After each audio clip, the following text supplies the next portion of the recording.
All right, Lauren. Lauren, where'd you grow up? Where are you from originally?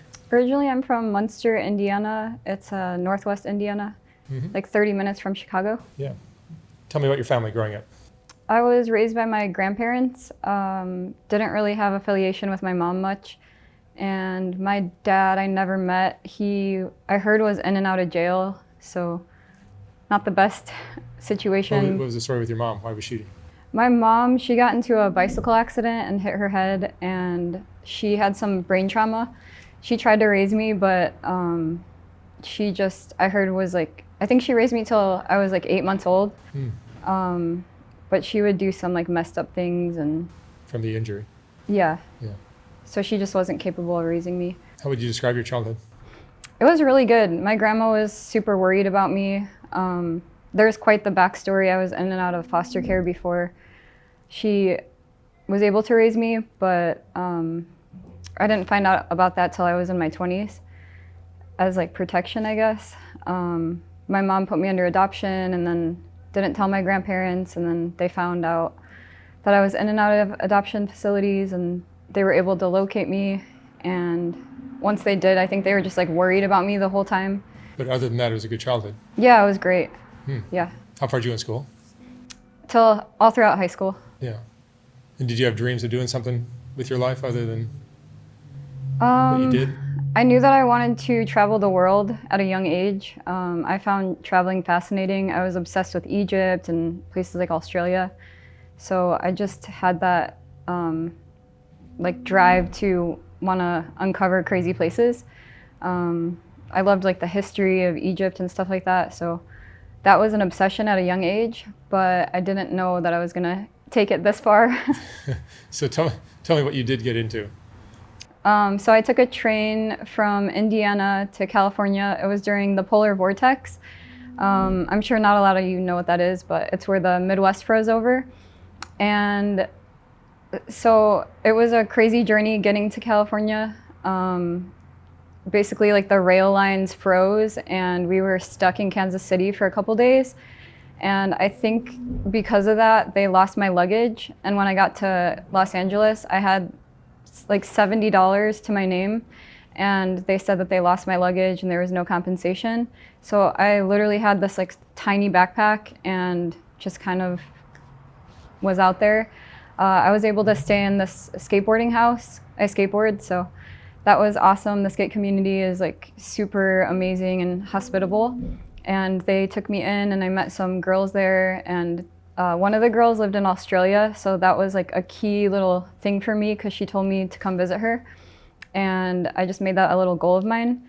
Someone told me, because I was definitely obsessed with weed at the time, this was like 8 years ago, and someone told me that I should go up north and to Humboldt specifically and start trimming, and they had like a lead for me. So I went up there, I met this guy, and I had no idea, but he was working with the Asian mafia. Am I allowed to say stuff like this? Sure. Okay. So yeah, I had no Someone will idea. just say you're lying anyway. So Yeah. So yeah, I was working with them. They were super awesome to me. Like they would get me drinks and food and give me all the free weed and stuff like that. And it was a really good experience, actually. I got paid a couple grand after working a few months, and the first thing I did was got my passport for the first time, and I went straight to Australia. I booked a plane ticket for like a month out.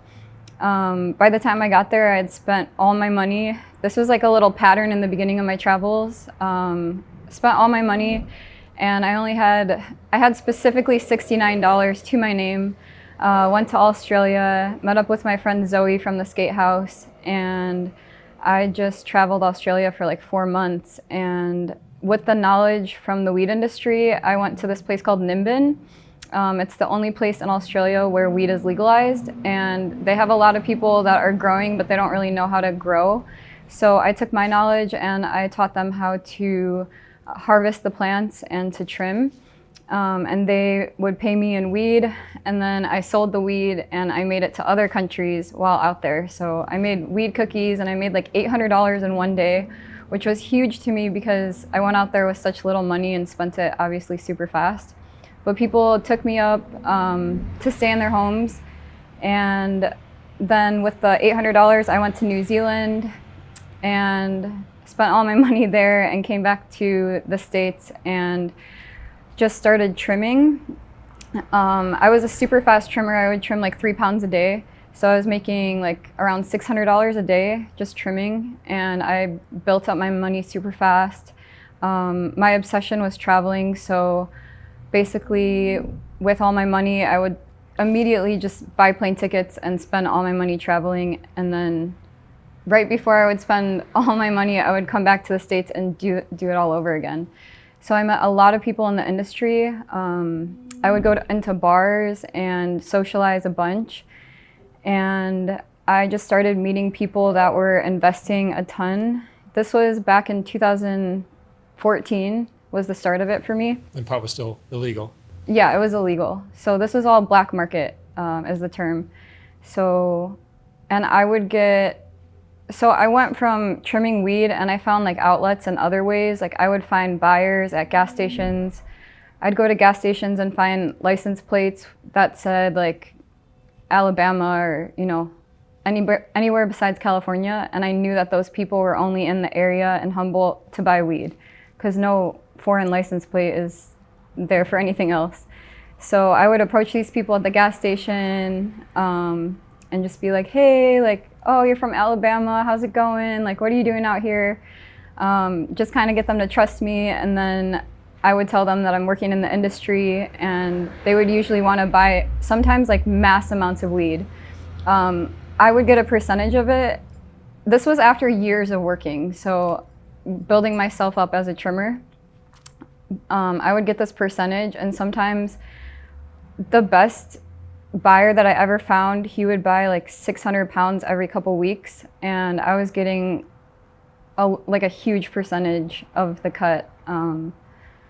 I think one time he came with like a suit, not him, but his workers came with like suitcases, and one time we were counting out the money and it was like $1 million. That was the most I've ever counted in my life, but it's all in 20s. It took hours to count. We didn't have like a money counter. We're just counting the 20s, and I got a percentage of that. And then it got to the point where I would leave the country and I didn't even have to work or anything, because I was just finding buyers and getting the cut. What do you do with a suitcase that's full of $1 million? What do we do with it? What do you do with it? You go to a bank? Well, my friend would invest in, like, usually he would put it in houses.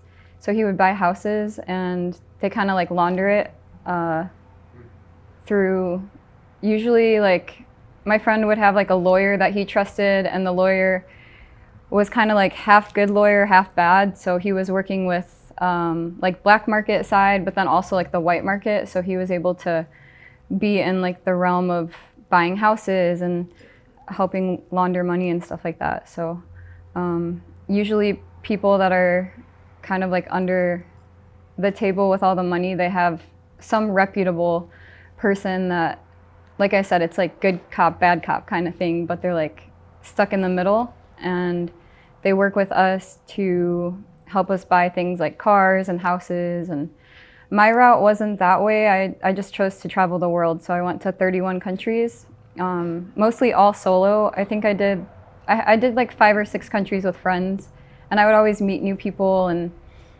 super social out there. So I got to stay with people. I would say that the way that I traveled, it was all over the place. Like sometimes I was super abundant and I had thousands of dollars, and sometimes I had, like I said, in Australia, like $70. But I like that lifestyle because it's literally like a roller coaster, and not everybody can handle that, but it just humbles me. And I mean, I've met people of all sorts, and I have so many stories. It could be a whole documentary of things. How many years did you do this? This went on I did 8 seasons in the industry, so yeah, it went on for a while. I just got out of it officially in February this year, 2022. You can't make the same money now that it's legal, right? Yeah, so the pounds dropped. They used to be wholesale. It was around like $1,200 when I started. Now pounds are going for $300, and it takes about $200 just to produce it. So it's just, yeah, not going so good for the growers at the moment. but we're hoping it could be like the stock market, you know, it crashes and comes back. You never know. But right now, basically what I did, there's no job for it abundantly, because I was transporting for years, and I would go, my main hubs were Salt Lake City, New York, Florida. I would drive by myself. I would really push myself. I would go like 20-hour drives for days, like 3 days in a row, 20 hours, where my eyes are just like I'm hallucinating. And I wouldn't even drink coffee. It would just completely sober. I was just on this mission to get my 20 or 30 grand. A lot of the people in the industry started finding out what I was doing because it's a small group once you're in it. And like all the millionaires they knew that I was trustworthy, so they wanted to hire me. So I had like, my phone was constantly blowing up, people asking me to do drives. And I mean, there was so many offers for me, I couldn't keep up with it. Like I would be driving to New York and my phone, I had 2 phones, but one of the phones would be like, hey, we have another drive for you in Delaware, we'll pay you 20 grand. And it would just be lined up. But I really didn't want to push myself because mentally, like being on the road by myself, it was super draining. So in the beginning, I didn't really think about it, but I thought that like, oh, I'm doing this all by myself. But I eventually started hiring people and just paying them like 3 grand, and I would get paid 20 grand. So I would have drivers, the driver would have a driver for the drivers, if that makes sense. And I just really like hustled my way to make as much as I could. And like I said, I would spend it all on traveling. I went to almost every continent except for Antarctica. And my favorite is Africa. But yeah, I would buy one-way tickets and then wait for one of my bosses to tell me to come back and do another round. So it was really addicting, and I kind of got lost in the money, like going from the girl from Indiana who only had $100, and I don't think I ever made more than like $1,000 in my life before I came from Indiana.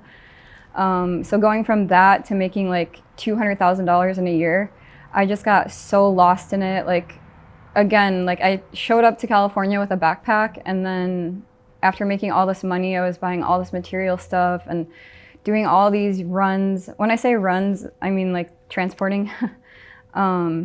So yeah, I just got super lost in it, and I was almost like begging to get out of it because I just was so deep in it, in the hustle. Like, I'm telling you, I would get paid this 20 grand, and sometimes I would reinvest and buy pounds and then go back to Indiana, flip them for like 3 grand each, and just make like quadruple my money.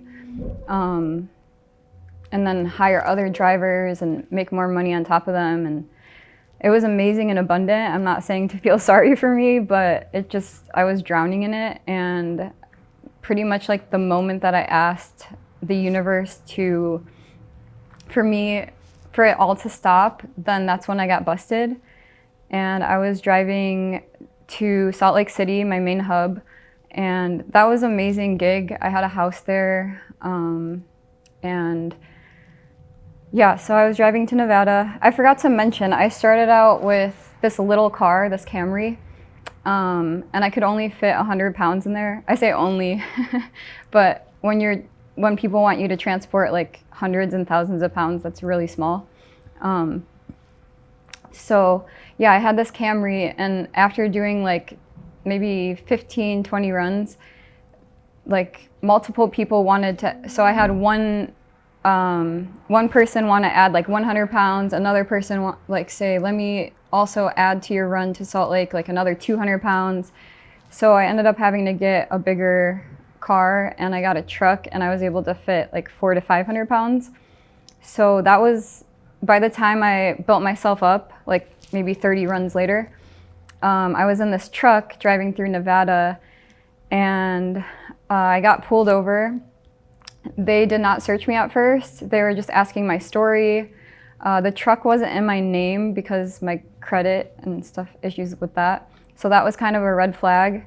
And then they saw my passport. I couldn't find my license at the time. It was in my purse, and they were like, oh, just give me your passport. And I did not want them to see my passport because it has so many stamps on it, and they would just be questioning me so much. Like, my passport was completely filled at this time. And I was like, no, I'll just show you my license. And I was fumbling. And I think that was the point where I got a little nervous. And they looked at my passport and they were like, you just said that you were in California, like, but this says that you were just in Egypt, like a week ago. What's going on here? And they were like, 2 months ago, you were here, here, here, and here, like all these countries. So they got really suspicious and kind of caught me up in a lie. And I tried to explain myself and get myself out of it. But at that point, once they saw my passport, then they asked me to step outside the vehicle. And I actually got away with it, but at first. And this cop told me that they would just drive me to a motel. But they said they needed to impound my vehicle because it wasn't in my name. And I don't know the situation. It was some law in Nevada. So I was like, okay, that's fine. So I get in the cop car and they're driving me to this motel, and I'm about to get out, and then they get a call. The cop gets a call on the radio, and it says that they found illegal substances in my car because they searched the trunk, and to bring me back, and that I'm under arrest. So yeah, I don't remember the amount of pounds that I had, but it was way over the legal limit. In Nevada, it was only an ounce at the time. And I had all this wax on me, a bunch of concentrate. So they gave me a charge, the same charge as like a crack cocaine charge, and crossing state lines and paraphernalia. So I got punned with 4 felonies. On my way to jail, I took it super well, actually. Like, I just believe that everything, it's cheesy, but everything happens for a reason. And I felt really aligned because I asked to get out of it. But on the way to the station, I was talking to the cop and just really open about my story. And obviously, like, a little, like, lies. I wasn't going to tell him I did this 30 times, but I was saying it was my first time. And I just told him about my grandma and like being raised, and kind of like an empathetic story to him. And he ended up dropping a couple of my felonies right on the spot, which was really cool. Well, by the time I got to the station, they told me that. And I just spent 4 days in jail, heard a bunch of crazy stories. Like, yeah, jail's no joke. It was like a 30 cell, female cell. And I got there, and pro tip, if you ever go to jail, try to get in with like the oldest person there. I got in with like the 80-year-old grandma and started talking to her, and they just accepted me once the grandma did. So that was pretty cool. And they were actually, I told them why I was in there, because everybody there was on like heroin and meth, and they all knew each other and in and out of there. It was a small town called Elko, Nevada. So I was like this foreigner to them. And they were laughing at me because they were like, oh, you're just like a flower child, like off a pot farm. But yeah, it was actually really refreshing in there because I got to hear some really challenging stories, and I saw a lot of light. Like, I read this book, and it just helped me through the whole process. And I had a lot of people that had my back in the industry, and they paid a lot of money to get me out of my situation. So super grateful for that. Got out of jail. How much time did you spend? Only 4 days. 4 days? Yeah. Oh, wow. And people, I tried to keep it on the down low because, you know, I got to make my call a day, and I knew that I was going to get out of there quickly. But if people found out in jail that I was getting out, I mean, there's people in there for months, years, they would get like super jealous, you know, and kind of wish bad upon me. So I had to keep it on the down low. But there was this one lady that heard me on the phone, and she's like, can you ask your people to bail me out? Like, but yeah, overall, I would say jail for me was a good experience, which sounds crazy, but it showed me a lot. Just reading that book, like, it was a super spiritual book, and I just knew that I was in the place that I needed to be, because I really wanted to get out of it. I was, again, drowning in it.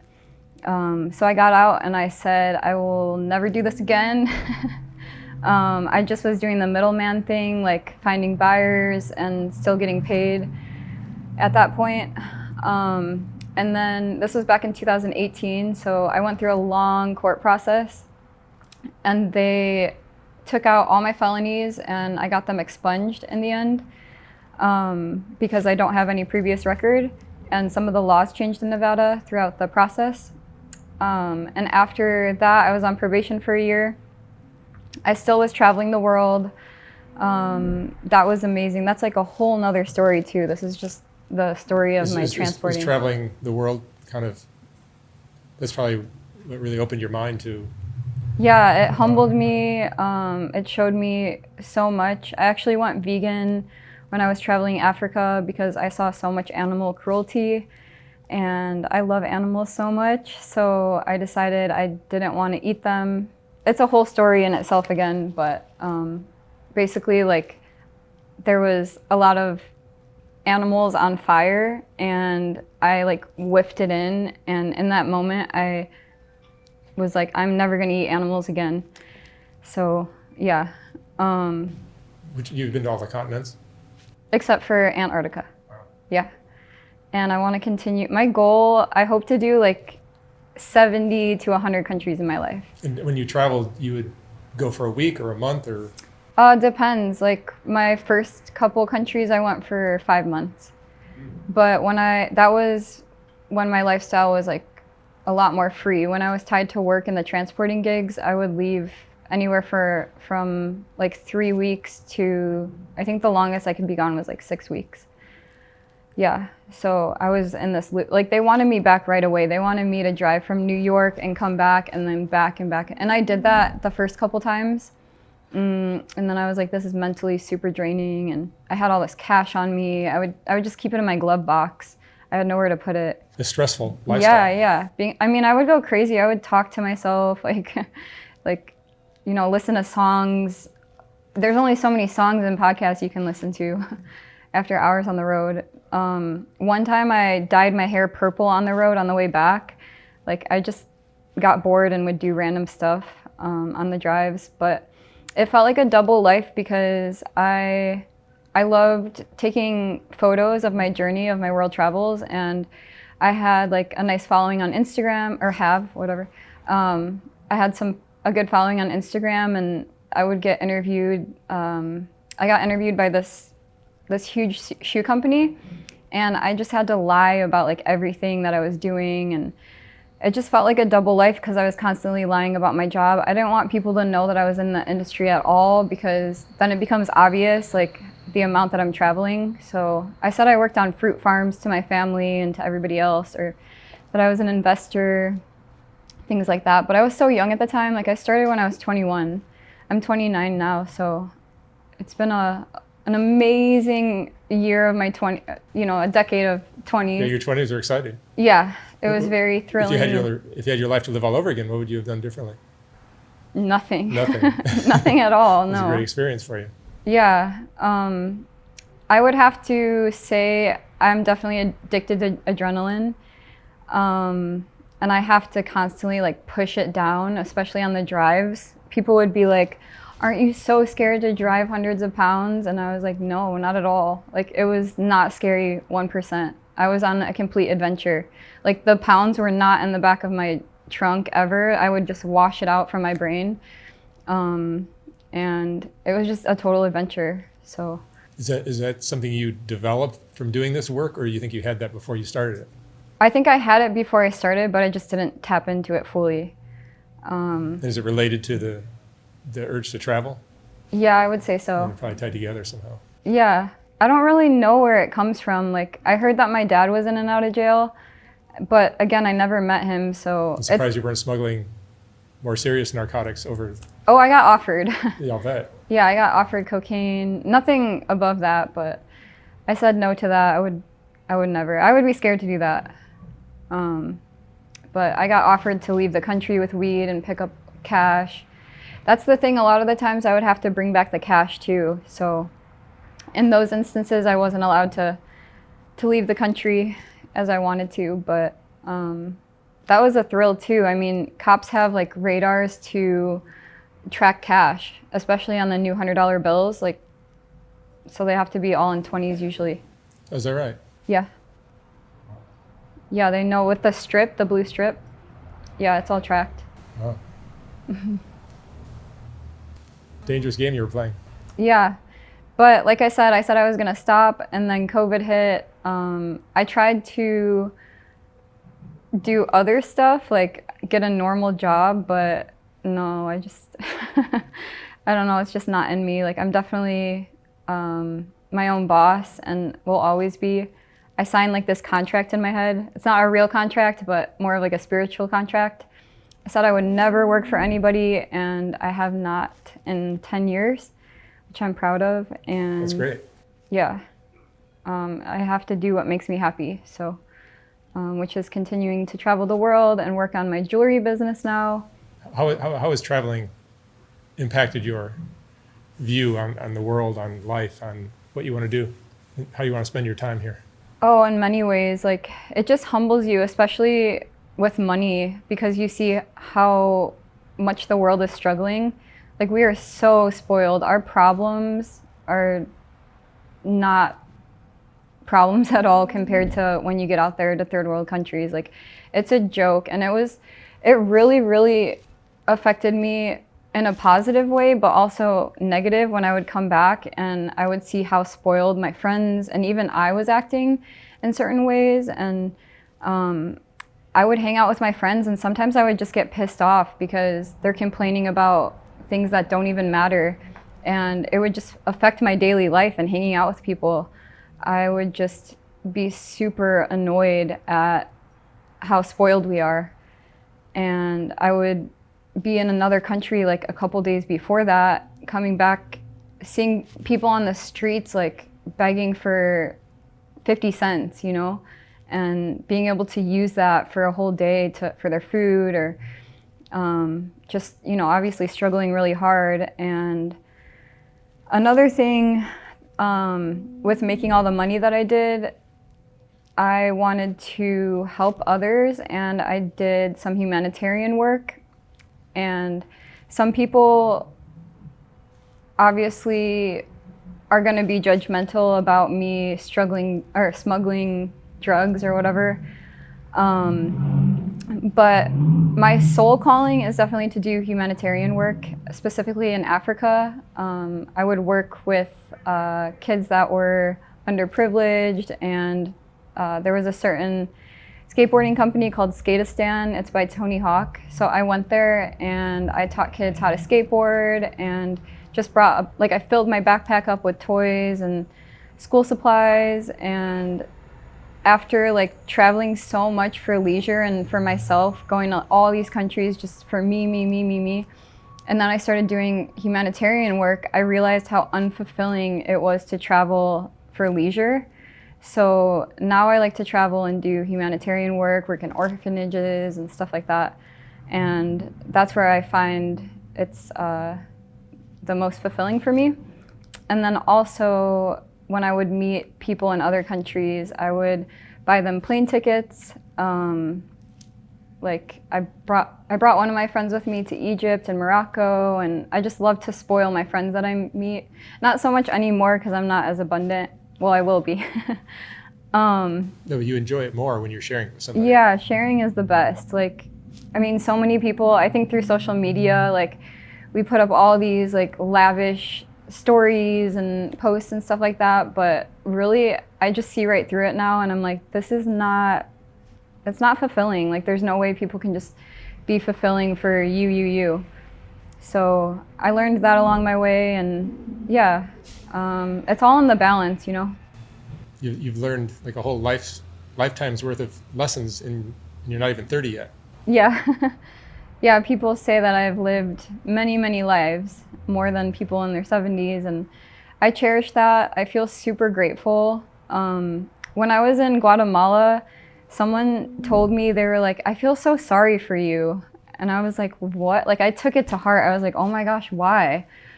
But they were just saying that I was kind of just like pulled into the system. Like I was in this loop of just traveling and working for other people, and that actually like really helped me, because I realized like, yeah, I was just in this loop, and that's kind of at the point where I was like, I need to get out of this because I'm drowning in it.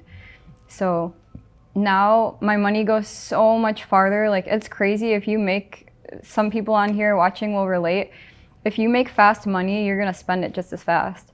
And it's just this vibration that it's just like, it just goes. Like, I spent it so fast. I don't even know how. I mean, I do know how, but it's just crazy. I could make the same amount of money now and it will last 10 times longer, which is crazy. And I'm not making illegal money anymore. I mean, this is up until February because I did get back into it for a little bit, but I was only getting paid like $2,000 at a time, which is, I say only because before I was getting paid 20, 30 grand. For a 22, 23-year-old, I mean. How much were you making at the peak of your drug smuggling career? I think the most I made in 1 month was like 40 grand.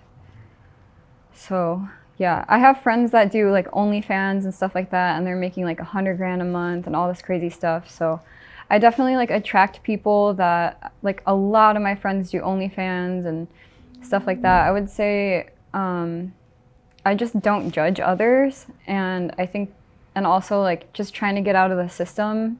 I just love being around people that are like that and kind of have the same mentality. But I don't do that because it's just, I can't. It's not in my soul. It's not for everybody. Yeah, it's not for me, but I would love to do a job where I could just be out of the system any way possible. And right now for me, it's just making and selling jewelry at artesian fairs, and it's obviously not as risky, but I hope one day that I can put my story out completely, because I can, like, the 8 seasons on the weed farm, like, this is just a recap, but like there was so much drama and crazy little things. Like, I got guns put to my head. I got robbed in Chicago, $130,000. Yeah, people tried to take over the farm at one point. It also built so much. Like, the friend that I met, he was making 30 grand a year when we first met. We were such a good team because he would invest money and then send me off with pounds to other states, and we would both get a cut from like whatever was sold that I would transport. And he just like built his way up to 5 farms. Here, let the siren go by. Oh, you're good.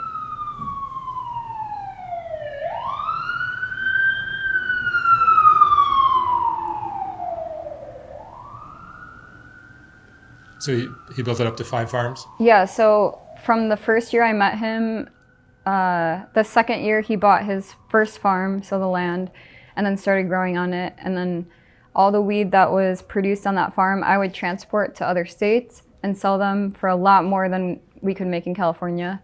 And then a mix of finding the buyers at gas stations or at bars, stuff like that. So I was always getting a cut, which was awesome. And then he was building up, and all the money that he made, he just kept reinvesting into properties and land. And he ended up like buying like 4 houses or something like that, and making like $15 million in the end from like 30 grand in a short amount of time, in like 4 years. So, or less, I think it was like 3 years. And a lot of it was on the black market scale, but now he's all pretty much white market, or Legal. Yeah, legal. So it's cool, but also the market crashed. So right now, like, all of these stories are kind of a thing of the past, which is crazy because it happens so fast. Yeah, you could never relive this today. Yeah, and the fact that I got in it, like, it's mind-blowing. Like, I traveled for 6 years nonstop. Like, I'm telling you, like, I went from like Humboldt and drove to all these places, and I did not stop. Like, the longest I stayed in a place was 2 weeks for 6 years. So by the time COVID hit, that's when I finally got to reflect and stop. And it took me a whole year to sit back and reflect. I was like, what the fuck did I just do? Or I don't know if I'm allowed to. Yeah, you can say. I'm like, what just like those 6 years, I'm still reflecting on things, like, because my memory, like, it was just so fast paced and so much that happened. Were you smoking pot as well? Yeah. Yeah, definitely. Lauren, what would you say is the most important lesson you've learned from your exciting 20s? Oof. I need a second to think of that one. Just simple, just like be humble at the end of the day. Like we're all going through stuff. And I know a lot of people that like flex what they got, but it's like all fake to me. I just feel like just be humble and not non-judgmental.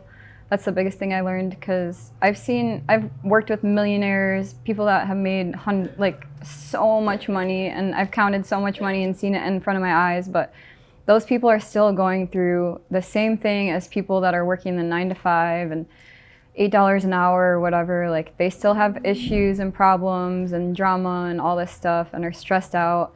And I have sympathy for everybody. And I just, after traveling the world and seeing people in third world countries, I just try to remain as humble as possible, because we all have a crazy, beautiful story. And, you know, we don't know people's mental health and what they're going through. So I love to spread love and give long hugs and all that stuff, just to try to make the world a little bit of a better place, because it's crazy out there and one person can change. So, yeah. Beautiful. Lauren, thank you so much for sharing your story. Thank you. And good luck with whatever you do from here. Yeah, I appreciate it. I definitely want to write a book, or like I said, have my stories. I just want it on a mass level, but I want to like really tell like from the day-to-day stories and like each country I went through, and give little tips on solo traveling. And I really want to either write a book or have it, I mean, it would be cool to have like a documentary. Yeah, to document it somehow would be great. Yeah. All right. Well, good luck. Thank you so much. Thank you, Lauren.